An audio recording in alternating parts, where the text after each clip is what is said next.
الحمد لله رب العالمين وصلى الله وسلم على نبينا محمد. ഒരിക്കൽ കൂടി അല്ലാഹു സുബ്ഹാനഹു വ തആലയെ സൂക്ഷിച്ചുകൊണ്ട് തഖ്വയോടുകൂടി ജീവിക്കണമേ എന്ന് എന്നോടെന്ന പോലെ തന്നെ നിങ്ങളോടും ഉണർത്തുകയാണ്, നസീഹത്ത് ചെയ്യുകയാണ്.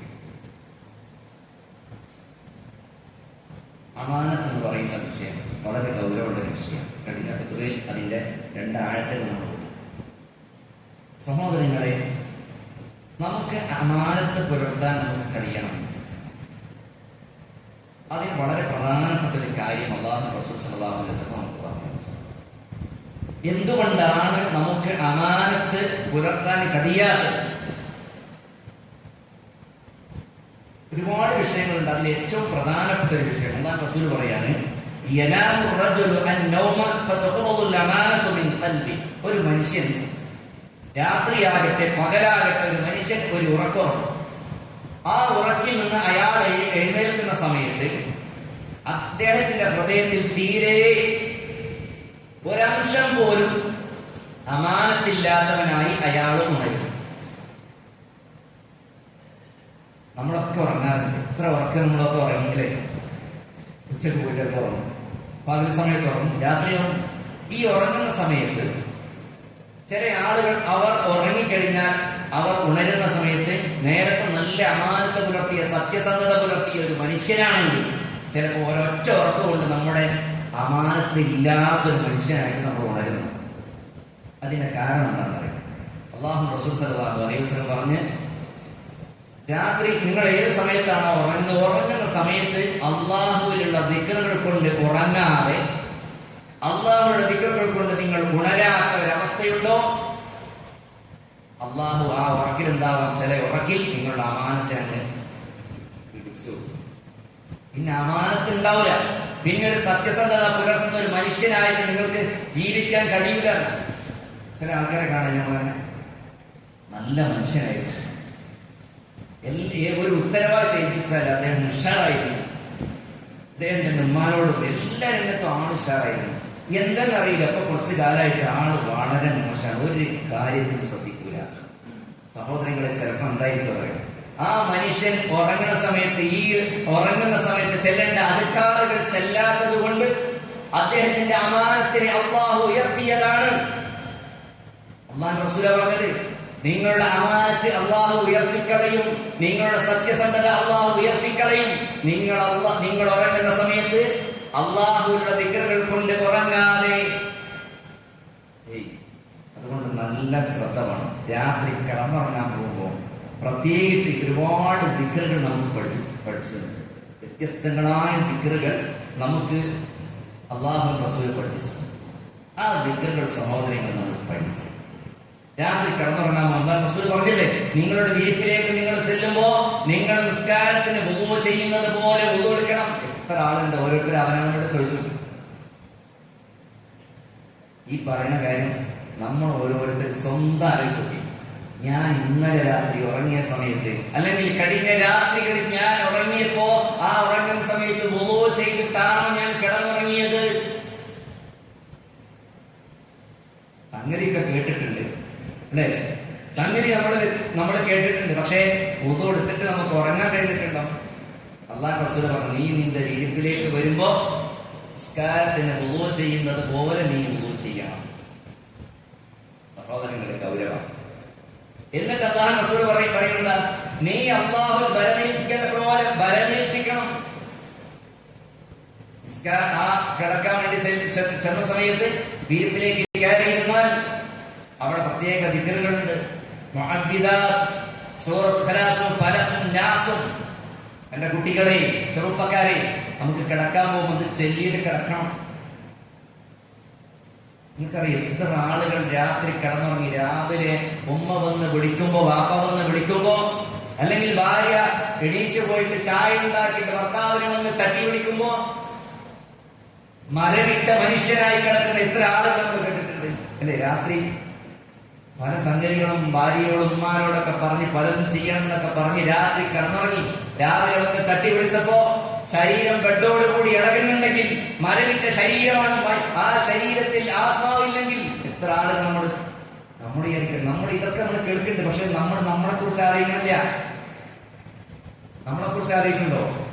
രാത്രി ഉറങ്ങുന്ന സമയത്ത് ഒരു ചെറിയ പ്രാർത്ഥന, അല്ലാഹുവേ നിന്റെ നാമത്തിൽ ഞാൻ ഉറങ്ങുകയാണെന്നല്ല എന്റെ കുട്ടികളെ, യുവാക്കളെ നമ്മൾ പറയുന്നത്. പിന്നെന്താ പറയുന്നത്? അല്ലാഹുവേ നിന്റെ നാമത്തിൽ ഞാൻ മരിക്കുകയും നിന്റെ നാമത്തിൽ ഞാൻ നിന്നെ ഉണരുകയും ചെയ്യുന്നു. നമ്മൾ മരിക്കണം, ഞാൻ മരിക്കുന്നു എന്നാ പറയുന്നത്. ആ മരണത്തിൽ പിന്നെ ഒരു ജീവിതത്തിലേക്ക് പിന്നെ വരിക. ചില ആളുകൾ രാത്രി ഉറങ്ങിക്കഴിഞ്ഞാൽ അല്ലാഹു സുബ്ഹാനഹു വ തആല അവരുടെ ആത്മാവിനെ ആകാശത്തേക്ക് ഉയർത്തുന്ന, എന്നിട്ട് അവധി എത്തിയിട്ടില്ലാത്തതിനെ തിരിച്ചു കൊടുക്കും. എഴുന്നേൽക്കാൻ സമയത്ത് നിങ്ങൾ ചില ആൾക്കാരാണല്ലേ രാത്രി ശക്തമായ ഭൂമി കുലുങ്ങുന്നത് പോലെ ഇടിവെട്ടിയാലും അവരറിയില്ല അമ്മയൊക്കെ. കാരണം ശരീരത്തിൽ ആത്മാവ് ചിലപ്പോൾ ഉണ്ടാവില്ല.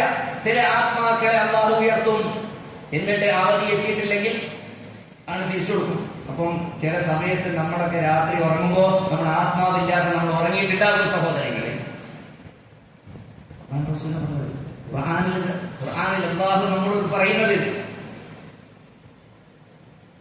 അപ്പൊ ഗൗരവല്ലേ, ഉറങ്ങുന്ന സമയത്ത് പറയുന്ന ദിക്ർ അതാണ്. ഒരു മരണത്തിന് സമാനമാണ്. മരണത്തിലേക്ക് പോവുകയാണ് നമ്മൾ. അടുത്ത ദിവസം എഴുന്നേൽക്കുന്നതിന് യാതൊരു ഗ്യാരണ്ടി ഇല്ല.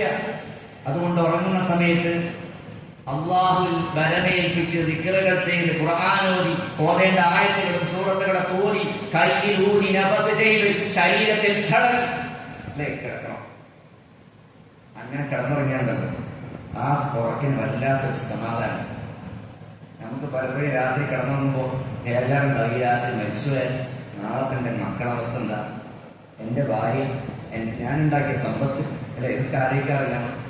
പക്ഷേ നമ്മൾ ഒരൊറ്റ പ്രാർത്ഥന ശരിയാണ്. ഏതാ പ്രാർത്ഥന പറയും? അത് നമ്മളെല്ലാവരും പഠിക്കണം. اللهم أسلمت نفسي إليك ووجهت وجهي إليك وفوضت أمري إليك وألجأت ظهري إليك رغبة ورهبة إليك لا ملجأ ولا منجا منك إلا إليك آمنت بكتابك الذي أنزلت وبنبيك الذي أرسلت. ഈ ഒരു പ്രാർത്ഥന എല്ലാവരും പഠിക്കണം. ആയത്തുൽ കുർസി ഓതണം, ആമീൻ റസൂൽ ഓതണം, മുഅവ്വിദാത്ത് ചൊല്ലണം, സൂറത്തുൽ കാഫിറൂൻ ഓതണം. ഇതൊക്കെ ഓതിയിട്ട് ശരീരത്തിൽ ഊതി തടവണം. എന്നിട്ട് കിടന്നൊരു പ്രാർത്ഥന ഉണ്ട്, അത് നമ്മൾ മറക്കരുത്. കാരണം ഈ ഒരു വിഷയം കൈകാര്യം ചെയ്യുമ്പോൾ മഹാനായ ഇബ്നു ഉസൈമീൻ റഹിമഹുല്ലാഹ് അദ്ദേഹം താഴെ കൊടുത്ത പ്രാർത്ഥന ഏതാണെന്നറിയാം? ഈ പ്രാർത്ഥനയ്ക്ക് ഒരു പ്രത്യേകതയുണ്ട്. ഇത് നമ്മൾ കിടന്നിട്ടാ ചെല്ലേണ്ടത്. മറ്റതൊക്കെ നമ്മൾ കയറി ഇരുന്നിട്ട് കയ്യിൽ ഓടി തടവി അങ്ങനെ കിടക്കുക. ഇത് കിടന്ന് നമ്മൾ വലത് ഭാഗത്തേക്ക് ചെരിഞ്ഞ് കിടക്കണം. ആദ്യം നമ്മളൊന്ന് വലത്തോട്ട് ചെരിഞ്ഞ് കിടക്കണം. ചിലര് കിബിലയിലേക്ക് ചെയ്യണം. അങ്ങനെ കിബിലാന്ന് പറഞ്ഞില്ല. നിങ്ങളെ കിടക്കണ ബെഡ് എങ്ങനെ അവിടെ വലത്തോട്ട് ചെയ്യാം. വലത് ഭാഗത്തേക്ക് ചെരിഞ്ഞ് കിടന്ന് കൈ ഇങ്ങനെ വെച്ചിട്ട് അല്ലാഹു റസൂലിന്റെ കിടത്തങ്ങനെ കവിളിൽ ഇങ്ങനെ കൈ വെച്ചിട്ട് വലത്തോട്ട് ചെരിഞ്ഞ് കിടക്കുക. എന്നിട്ടാണ് ഈ പ്രാർത്ഥന ചെല്ലേണ്ടത്. അല്ലാഹുമ്മ അസ്ലംതു നഫ്സി ഇലൈക വവജ്ജഹതു വജ്ഹി ഇലൈക. അല്ലാഹുവേ, എന്റെ എല്ലാ കാര്യം, എന്റെ നഫ്സിനെ ഞാൻ നിന്നിൽ ഏൽപ്പിച്ചിരിക്കുന്നു റബ്ബേ. വവജ്ജഹതു വജ്ഹി ഇലൈക, എന്റെ മുഖത്തെ ഞാൻ നിന്നിലേക്ക് തിരിച്ചു വച്ചിരിക്കുന്നു റബ്ബേ, ചാരി വെച്ചിരിക്കുന്നു. അങ്ങനെ പറയുന്നത്, എന്റെ മുഖത്തെ ഞാൻ നിന്നിലേക്ക് ചാരി വെച്ചിരിക്കുന്നു. ആ വജ്ജഹതു വജ്ഹി എന്ന് പറഞ്ഞതിന് ഒരു വ്യാഖ്യാനം ഉണ്ട്. എന്താ പറയുക? എന്റെ എല്ലാ കാര്യം എന്നതിലുണ്ട്. അതാണ് അതിന്റെ ഉലമാക്കൾ ആ വിഷയത്തെ പറഞ്ഞത്. ചില പ്രാർത്ഥനയിൽ അല്ലാഹുമ്മ അസ്ലംതു നഫ്സി എന്ന പദത്തിന് പകരം അല്ലാഹുമ്മ വജ്ജഹതു വജ്ഹി ഇലൈക എന്ന് കാണും. എന്റെ എല്ലാ കാര്യങ്ങളും, എന്നെ തന്നെ ഞാൻ മുഴുവനായിട്ട്, എന്റെ ശരീരം, എന്റെ എല്ലാ കാര്യങ്ങളും ഞാൻ നിന്നിൽ ഏൽപ്പിച്ചു അർപ്പിച്ചിരിക്കുന്നു. ആണോ? എന്ത് എന്നാലോചിച്ചു ഇങ്ങനെ വേദാറുണ്ടോ? ഭാര്യ, മക്കള്, സമ്പത്ത് വേദാറുണ്ടോ? ഇല്ല. എല്ലാം ഏൽപ്പിക്കേണ്ടവരും ഏൽപ്പിച്ചു, റബ്ബിനെ ഏൽപ്പിച്ചു. പിന്നെ ഒരു വേദാറില്ല. ആ രാത്രി നമ്മൾ മരണപ്പെട്ടാൽ പോലും ഒരു വേദാറില്ല. കുട്ടികളുടെ കാര്യം ഏൽപ്പിക്കല്ലേ? ഏൽപ്പിച്ചില്ലേ? എന്നാലോചിച്ചു. മക്കളെ കാര്യം ഏൽപ്പിച്ചു. ഞാൻ മരിച്ചെന്റെ കുട്ടികളുടെ അവസ്ഥ എന്താ? ഇതുവരെ അവർ നല്ല ഭക്ഷണം കഴിച്ചിരുന്നു. ഞാൻ മരിച്ചു പോയാൽ എന്തായിരിക്കും അവസ്ഥ? ഒരവസ്ഥ ഉണ്ടാവില്ല. നിങ്ങൾ മരിച്ചാണ്ടല്ലോ, നമ്മൾ ചെയ്യുന്നത് നമ്മൾ ചെയ്യാം. നമ്മൾ ഈ പ്രാർത്ഥന ചൊല്ലി അല്ലാഹുവിനെ ഏൽപ്പിച്ചാണ് ഉറങ്ങിയാണ്ടല്ലോ, നമ്മളെ മക്കൾ ചിലപ്പോൾ നമ്മുടെ മരണശേഷം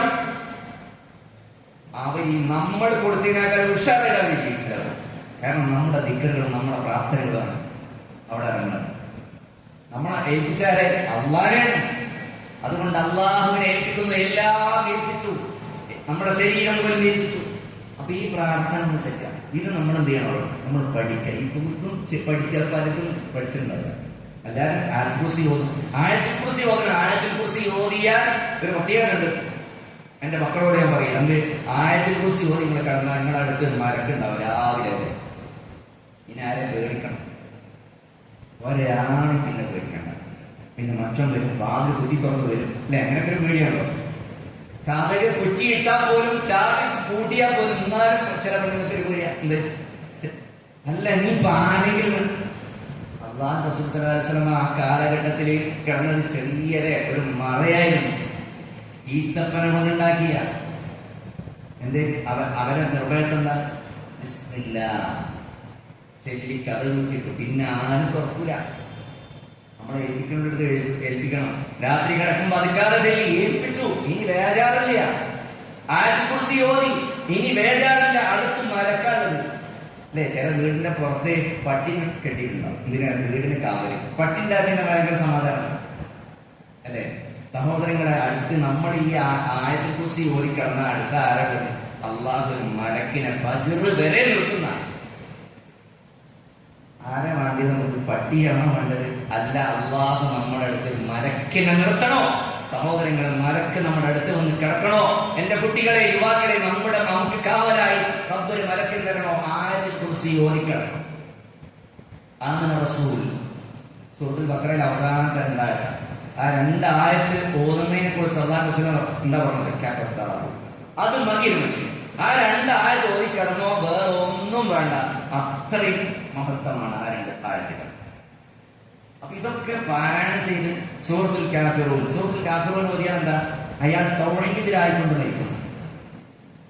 തൗഹീദല്ല, നമ്മൾ എന്തെങ്കിലും ആ പല സമയത്ത് അറിയാതെങ്കിലും ഒരു ശിർക്കിന്റെ എന്തെങ്കിലും എവിടെയെങ്കിലും ശാരീരികമുണ്ടെങ്കിൽ ഒരു മണെങ്കിലും എടുക്കുക പോയിട്ടുണ്ടെങ്കിൽ അതുപോലും ആ ഒരു സൂറത്തുൽ കാഫിറിലൂടെ മനസ്സിലാക്കി.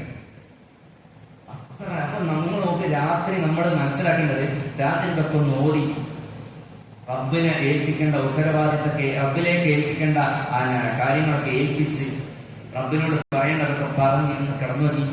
അപ്പോ ഈ അവസാനം പറഞ്ഞ ആ പ്രാർത്ഥന, അല്ലാഹുമ്മ അസ്ലംതു നഫ്സി ഇലൈക് എന്ന് പറഞ്ഞ പ്രാർത്ഥന എല്ലാവരും ഒന്ന് പഠിക്കണം. അതിൽ വേറെ ഒരു കാര്യം പറയുന്നുണ്ട്, റഹ്ബതൻ വറഹ്ബതൻ ഇലൈക്. എന്താ റഹ്ബത്തും റഹ്ബത്തും? റഹ്ബതൻ വറഹ്ബതൻ ഇലൈക്. അല്ലാഹ്, ഞാനായിക്കൊണ്ട് ചെയ്തു പോയ ഒരുപാട് പാപങ്ങളുണ്ട്. അതൊക്കെ ഞാൻ റബ്ബേ നീ എനിക്ക് പുറത്തു തന്നെ എന്ന പ്രതീക്ഷയോട് കൂടിയാണ് ഞാൻ കിടക്കുന്നത്. മനസ്സിലായില്ലേ? ഞാൻ ഒരുപാട് പാപം ചെയ്തു പോയിട്ടുണ്ട്. അതൊക്കെ നീ എനിക്ക് വിട്ട് മാപ്പാക്കി തരും, പുറത്തു തരും എന്ന പ്രതീക്ഷയാലാണ് റബ്ബേ ഞാൻ കിടക്കുന്നത്. ആ പ്രതീക്ഷ എനിക്കുണ്ട്. അല്ലാഹ് അങ്ങനെ പ്രതീക്ഷിക്കണം. ഞാൻ ഈ പ്രാർത്ഥന ചെല്ലണം, പ്രതീക്ഷ വേണം. അതേപോലെ പിന്നെ ഇത് പറയുന്ന സംഗതി എന്താ? റബ്ബേ, എനിക്ക് ഒരുപാട് പ്രതീക്ഷകളുണ്ട്. ഞാൻ ഒരുപാട് നല്ല നല്ല കാര്യങ്ങൾ പ്രതീക്ഷിച്ചിട്ടുണ്ട്. അതിലേറ്റവും ഒരു നിന്റെ സ്വർഗമാണ്, നരകത്തിന് രക്ഷയാണ്. റബ്ബേ, നീ അതെനിക്ക് നൽകും എന്ന പ്രതീക്ഷയോടുകൂടി ഞാൻ ചെയ്ത അമലുകൾ അതൊക്കെ നീ സ്വീകരിക്കും, പരലോകത്തിലേക്ക് സ്വർഗം നൽകും എന്ന പ്രതീക്ഷയോടുകൂടി ചെയ്തു പോയ പാപത്തൊട്ട് അത് നീ എനിക്ക് പുറത്തു തരുമെന്ന പ്രതീക്ഷയോടുകൂടി കണ്ടോ അങ്ങനെ കിടക്കണം. സഹോദരങ്ങൾ, ഇതൊക്കെ ചെല്ലണം. നിന്റെ കിതാബിൽ ഞാനിതാ വിശ്വസിച്ചിരിക്കുന്നു. ആവർത്തിച്ച് ഞാൻ പ്രഖ്യാപിക്കണം. ഇനിയും രാത്രി ഒന്നുകൂടി പ്രഖ്യാപിക്കാം, നിന്റെ കിതാബിൽ ഞാൻ വിശ്വസിച്ചിട്ടുണ്ട് പൂർണ്ണമായി. നീ ഞങ്ങളിലേക്ക് നിയോഗിച്ച പ്രവാചകൻ മുഹമ്മദ് റസൂലുള്ളാഹി സ്വല്ലല്ലാഹു അലൈഹി വസല്ലമയിൽ ഞാനിതാ പൂർണ്ണമായി വിശ്വസിച്ചിട്ടുണ്ട്. എല്ലാം ഏൽപ്പിച്ച് പറഞ്ഞിട്ട് നമ്മളാണ്ട് അങ്ങനെ നമ്മളോട് ഉറങ്ങിയാണ്ടല്ലോ. ആ ഉറക്കിൽ അല്ലാഹു റസൂല പറഞ്ഞത്, ആ ഉറക്കിൽ നിങ്ങളങ്ങ് മരണപ്പെട്ടു പോയാൽ നിങ്ങൾ ജനിച്ചൊരു പ്രകൃതിയിലെ ശുദ്ധ പ്രകൃതി, ഏതൊരു കുഞ്ഞും ജനിക്കുന്നത് ശുദ്ധ പ്രകൃതിയോടുകൂടിയ അതേ ശുദ്ധ പ്രകൃതിയോടുകൂടി നീ മരിക്കും. എത്ര ഈ പറയുന്നത് ഞാൻ ഇത്രയും പറഞ്ഞിട്ട് നമ്മൾ ആലോചിച്ചു. ഇനിയും നമ്മൾ ചിന്തിക്കണല്ലേ ഈ സഭ, ഈ പ്രാർത്ഥനകളൊന്നും നമ്മൾ പഠിക്കാതെ തോന്നിയതുപോലെ അങ്ങ് കിടന്ന് ബെഡ് കാണുമ്പോഴേക്ക് അങ്ങ് ചെരിഞ്ഞ് കിടക്കുന്ന ഒരു അവസ്ഥയാണെങ്കിൽ സഹോദരങ്ങളെ നമ്മുടെ അവസ്ഥ മോശം. അതുകൊണ്ട് ദീനിനെ കുറിച്ച് പഠിക്കുക, ദീനിന്റെ വിഷയത്തിൽ നമ്മളെ നയിപ്പിച്ച അമാനത്തിനെ കുറിച്ച് ബോധം ഉണ്ടാവുക. അല്ലാഹു സുബ്ഹാനഹു വ തആല അമാനത്ത് പുലർത്താൻ നമുക്ക് കഴിയണമെങ്കിൽ, അമാനത്ത് നമ്മിൽ ഉയർത്താതിരിക്കണമെങ്കിൽ, നമ്മൾ ഉറക്കിനിടയിൽ മരണപ്പെട്ടാൽ പോലും ശുദ്ധ പ്രകൃതിയോടുകൂടി മരിക്കണമെങ്കിൽ ഈ പ്രാർത്ഥനകളൊക്കെ ചൊല്ലി ദിക്റൊക്കെ ചൊല്ലി കിടക്കാൻ നമുക്ക് കഴിയണം. അതേപോലെ എണീക്കുന്ന സമയത്ത് റബ്ബിന് ഹംദ് പറഞ്ഞുകൊണ്ട് എണീക്കാൻ നമുക്ക് കഴിയണം. അൽഹംദുലില്ലാഹില്ലദീ അഹ്യാനാ ബഅദമാ അമാതനാ വഇലൈഹി നുശൂർ. എന്നെ മരിപ്പിച്ച ശേഷം എന്നെ ജീവിച്ച റബ്ബേ, നിനക്കാണ് സർവ്വ ഹംദുകളും, നിനക്കാണ് സർവ്വ സ്തുതികളും എന്ന് പറഞ്ഞിട്ടാണ് എണീക്കാൻ കഴിയണം. അങ്ങനെ ഒരവസ്ഥ അല്ലാഹു സുബ്ഹാനഹു വ തആല നമുക്കെല്ലാവർക്കും നൽകി അനുഗ്രഹിക്കുമാറാകട്ടെ. മരിക്കുന്ന സമയത്ത് ലാ ഇലാഹ ഇല്ലല്ലാഹ് എന്ന തൗഹീദിലായിക്കൊണ്ട് സുന്നത്തിലായിക്കൊണ്ട് മരിക്കാൻ അല്ലാഹുവേ ഞങ്ങൾക്ക് എല്ലാവർക്കും തൗഫീഖ് നൽകി അനുഗ്രഹിക്കണേ. റബ്ബുൽ ആലമീനായ റബ്ബേ, ഒരുപാട് ഫിത്നകൾ കടന്നു വരുന്ന ഈ കാലഘട്ടത്തിൽ എല്ലാ ഫിത്നകളിൽ നിന്നും ഞങ്ങളെയും ഞങ്ങളുടെ കുടുംബങ്ങളെയും കാത്തുരക്ഷിക്കണേ റബ്ബേ. اللهم اغفر للمؤمنين والمؤمنات والمسلمين والمسلمات. اللهم اجرنا من النار، اللهم اجرنا من النار، اللهم اجرنا من النار. اللهم ربنا آتنا في الدنيا حسنة وفي الآخرة حسنة وقنا عذاب النار. وصلى الله وسلم على نبينا محمد والحمد لله رب العالمين.